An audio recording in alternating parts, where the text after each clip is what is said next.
So here's the problem I'm having. If I go into, I'm on my DVR, if I go into Doorbell and then hit playback, it shows me a timeline down here of things that happen.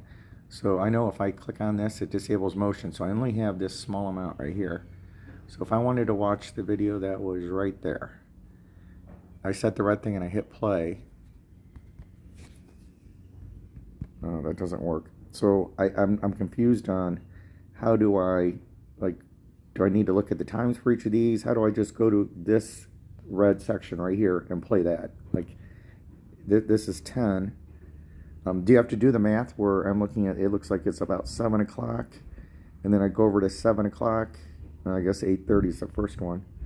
But I'm just trying to find out what happened in this period, and then I want to find out what happened in this period. I don't know what the method is to just jump to that section and watch the video, because it's very unclear to me, and maybe I'm doing something wrong.